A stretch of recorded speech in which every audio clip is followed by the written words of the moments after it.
Hello everyone and welcome back to Naija Gist Gang, your trusted source for verified updates and insightful discussions on the most important events shaping Nigeria and the world. I'm your host Precious, and today we turn our attention to a major development in Nigeria's defense leadership. President Bola Ahmed Tinubu has approved a significant military reshuffle, appointing Lieutenant General Olufemi Oluyede as the new Chief of Defense Staff, Air Vice Marshal Sunday Kelvin Aneke as the Chief of the Air Staff, and several others to key command positions.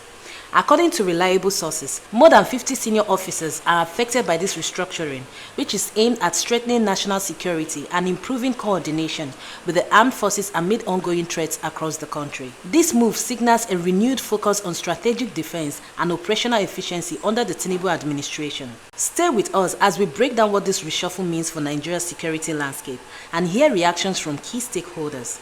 Let's take a closer look. Mahmud Jega. Gentlemen, thank you very much indeed for joining us. Let me start with you, Zachary Mohammed. Any thoughts on why this reshuffle of the top military brass has taken place now?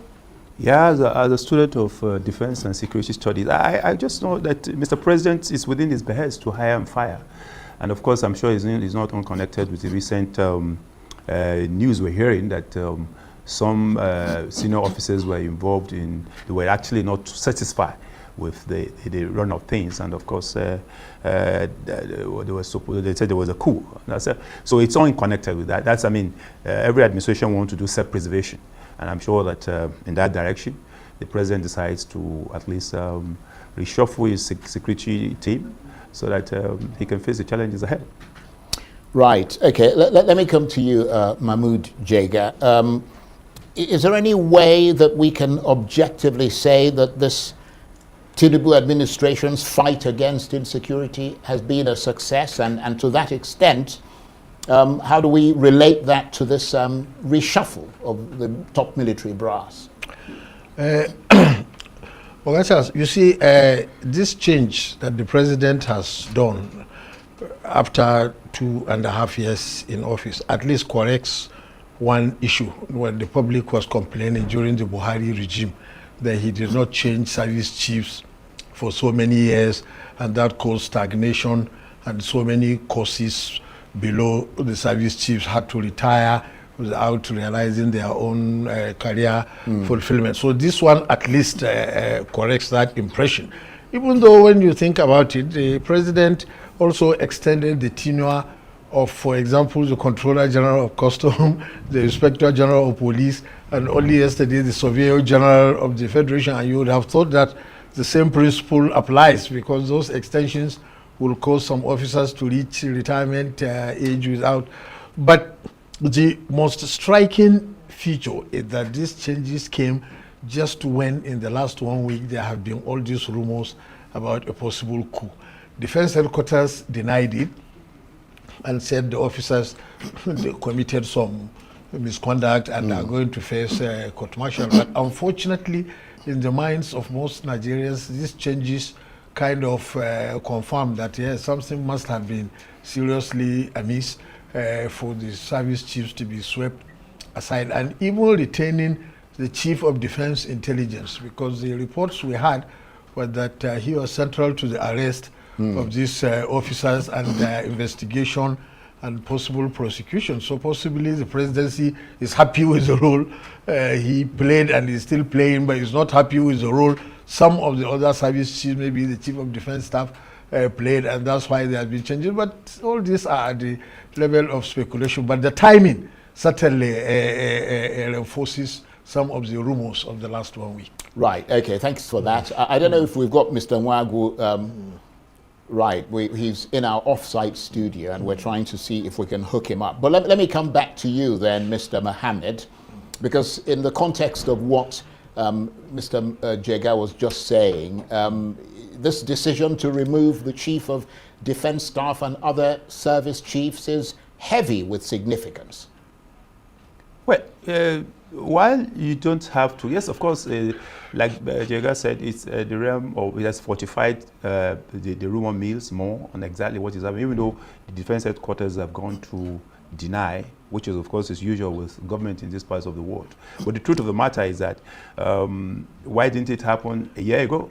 But of course, and why the timing? So I think that the president has the absolute right, and of course, constitutionally has been empowered to change his team as at when due and when he thinks the occasion is appropriate. So I'm sure that I'm just surprised the handlers of the president will have just come clean and say, we did this because we know exactly, we heard that there were some infractions, and that's all. And of course, everything is about preservation of democracy anyway. Yeah, well, you were, of course, the publicity chief at the National Assembly at one point. You would be in a position to know why that kind of thing is never made public.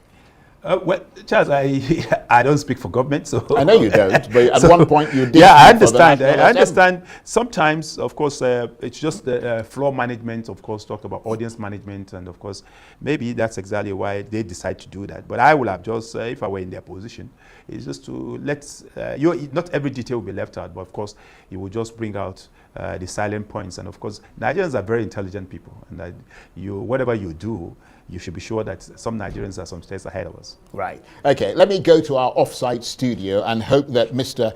Nwagwu can hear me. Can you hear us? I hope so. Not vigorously if you can. Yes, Charles, I can hear you. Brilliant. I don't know if you've heard the rest of the conversation going on here, but as briefly as you can so that we can move on. Can it be said, because I think Mahmud Jega was making that point peripherally a minute ago, can it be said that this reshuffle suggests that the president is trying to get on top of the never-ending insecurity crisis in this country? Well, that's a possibility, but the bigger question will be, like a colleague there said, the timing, and what it speaks about the fragility of our current democratic experience.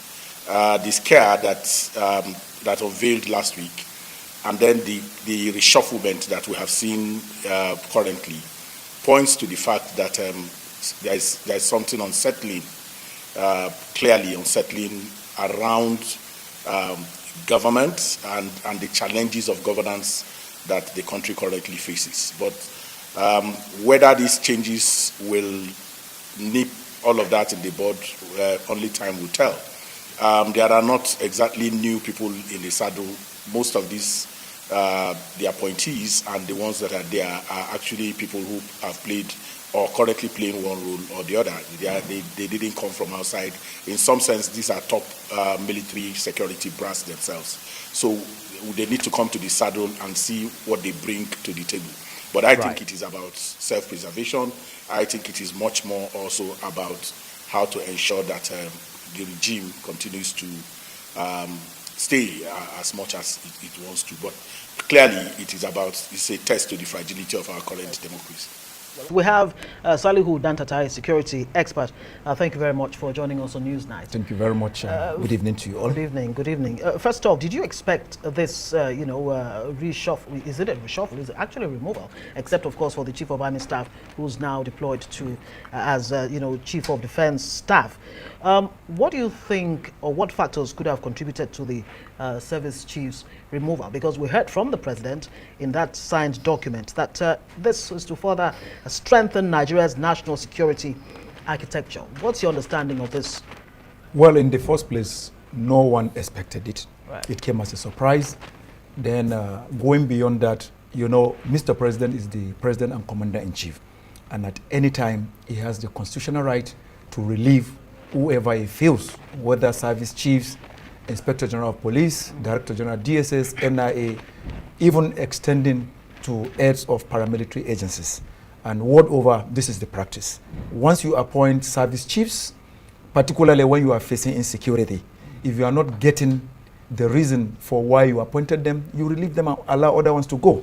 Because when you go to chronicle of higher echelons of the armed forces, there are those they call the regular combatant officers. And when you say regular combatant officers, these are people that are enlisted from Tamal 1 to Tamal 5 in the Nigerian Defense Academy. They differ from the short service as well as the direct short service course. So for someone to become a service chief, historically in Nigeria, you have to come from any of the regular combatant courses. And in the NDA there are 3 cadets that trains: Air Force cadet, Naval cadet, and Army cadet. It is when they get to Tamal 4 that the Air Force cadet goes to either Air Training Ground or maybe Air Weapons Kukanji or maybe Tactical Air Command Makodi. Then the Naval cadets goes to One in River State. Then the Army cadet remains in the academy until the presidential peeping and passing out parade. So as it stands, it is a surprise, but President Bola Ahmed Tinubu is trying to tell Nigerians that I'm not only a sit-down look, with due respect to late Bola Ige, because that language and the use of word belongs to him. Right. He's trying to show that come anytime as Commander-in-Chief, I know my right. Once I appoint you, I did not appoint you to come and just fly routine of cars or sirens or bikers accompanying you. It's for you to know what is happening. If you are Chief of Army Staff, is your GOC in charge of 1 mechanized division doing well? Is your GOC 82 Division Enugu doing well? 6th Division Port Harcourt doing well? 2nd Division in Ibadan doing well? Like the Chief of Defense Staff, he was equal to the Chief of Army Staff. That was one wonderful thing he did when the Mahmud terrorists invaded parts of Kwara. What did he do? He left all his schedules to go to Ilorin. After visiting the governor, he now mandated the commanding officer with the use of Army Rapid Response deployed from other units to carry out onslaught against the Mahmud terrorists in just 1 month. Okay. It gathered momentum. All right. Great. And you're right. They serve at the pleasure of the president. He has the power to hire and fire. Nice. And historically, since 1999, we've seen different styles by different presidents. Former President Olusegun Obasanjo had the most change of service chiefs. Yes. He must have changed like 3 or 4 times in his 8 years. Yes. And in contrast, we saw late former President Muhammad Buhari do the least. Yes. Because he kept them for longer. Absolutely. But let me ask you, I want to stay with the statement that was released by the president today. When the president says, I'm charging you to enhance professionalism, vigilance, comradeship, what does that suggest to you is going on in the hierarchy of the Nigerian military and the military at large? The tone of that statement.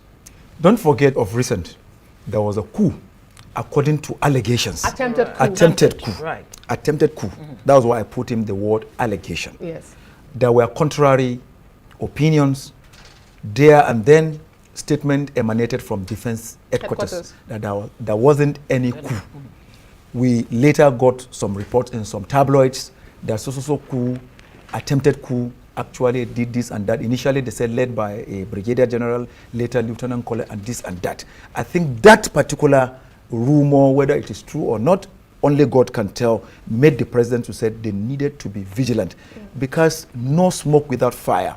Today, what most appointed top echelons of security does is trying to impress the commander-in-chief in order to keep the seat while nook and crannies of the country is suffering. If not, why could bandits that are non-state actors, no matter the foreign collaboration and conspiracy, overtake the military intelligence or the entire intelligence of the entire security apparatus? Look at what is happening today, where even bandits will come to towns in some northwestern states. People will be snapping selfies with them, and some military cantonments are close to them there. So that is the aspect issue. And then the aspect of comradeship. Once you are a service chief, don't think because I'm chief of army staff, I'm chief of air staff, naval staff, or chief of defense intelligence that I have gotten to the peak of my career, that the least private in the army or naval rating or the equivalent in the air force is nobody. There needed to be periodical chief of army staff annual conference that will extend to other ranks. Presently as it stands, there used to be annual chief of naval staff conference, air staff conference, as well as army staff conference. Who are the ranks of people you find there? From commissioned officers, maybe second lieutenant, captain, major, lieutenant colonel, to colonel, brigadier general, major generals. Then when it is that of Navy, rear admiral, downward, air vice marshal, downward, not including the NCOs. And when you talk about the execution of the warfare, the field work majorly is done by these neglected other ranks. So I think that is the area Mr. President is talking about, because comradeship gives room to live and let live, not might it right. Because some of what is also affecting the fight against insurgency is this discrimination. The welfare of the commissioned officers can never be compared with those of the other ranks where they live. Go to barracks in Jaji, go to 81 barracks in Kaduna, go to Kanapazi, go to other barracks in Mina, Sobi barracks in Ilori, go to even those of 82 Div, second Div and what have you. You can clearly see the difference between the barrack setting of the officers and the other ranks. We are not saying that they should be equal,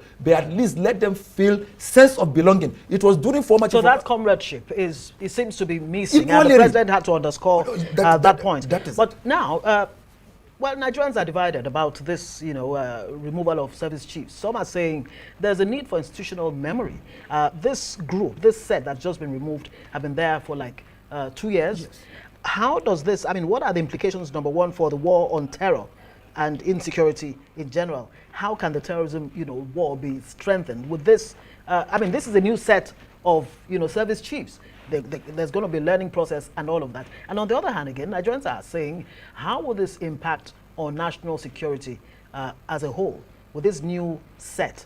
You see, they are not aliens. Right. These are people that grew from rank to rank. For you to rise up to rank of Major General, you might have spent more than 20-something or 30-something years. Therefore, before they got appointed, they have held command positions. Like the Chief of Army Staff, he was in charge of Operation Zaman Lafiya Dole, Adinkai, and also others. So that sensitivity of leading those troops that were also involved in fighting against the Boko Haram and Iswa terrorists in the entire Northeast gives him that edge as well as experience. So also that of Chief of Naval Staff, as well as Chief of Air Staff and Chief of Defense Intelligence, who has been retained. Then the Chief of Defense Staff was Itato, the Chief of Army Staff. So the issues are soldier go, soldier come, barrack remain the same. Yes. It has not changed other command chains. Presently, the GOCs are still there. For the Air Force, the Air Officers Commandings are there. For the Navy, the Flag Officer Commandings officers are there. Then for the CDI, he was there before he was being retained and host of others. So military is not like political system. Yeah. It is a regimented sector. They are the most disciplined and regimented. And when we say regimentation, they have their rules of engagement and all the command chains are there. So, but beyond that, President should also ask the new service chief to also do internal restructuring. Because there are allegations of godfatherism. There are allegations of non-usage of most competent officers that maybe at a personal parade were the best graduating cadets. All right, that's an agenda for them. We have to go, but I have to ask you this question for clarification, and in 30 seconds if you can. What exactly is the role of the Chief of Defense Staff in Nigeria security architecture, and how much of real operational control does he wield? Chief of Defense Staff goes beyond just one part of the military. He presides over the 3 arms of the military. You know, the 3 arms of the military are called Defense Forces, Armed Forces, and the military. Therefore, his purview is to also supervise the entire armed forces. Okay. To an extension, his colleagues, the service chiefs. All right. And their roles are enormous.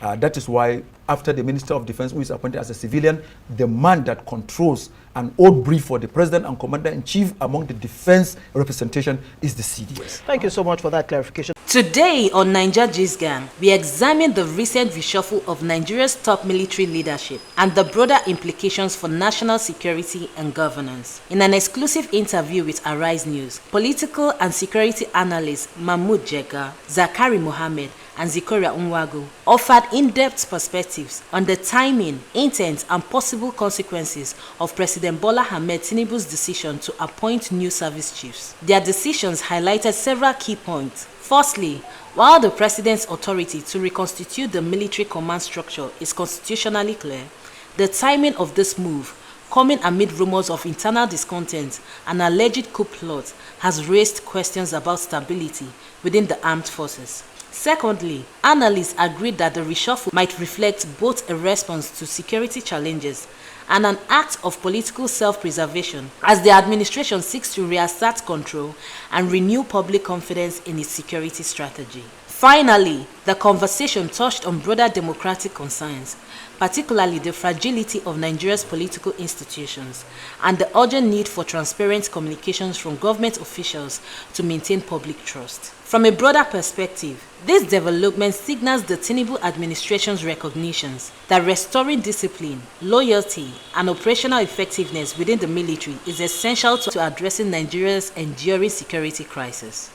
However, as precious, I believe that genuine progress would depend not only on personnel changes, but also on consistent leadership, accountability, and institutional reform. What are your thoughts on the President's decision and its possible impact on national stability?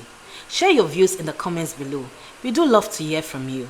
For more verified updates and informed analysis, be sure to like this video, subscribe to Naija Gist Gang, and turn on notifications so you never miss a story that matters. Thank you for watching. I'm Precious. See you in the next one.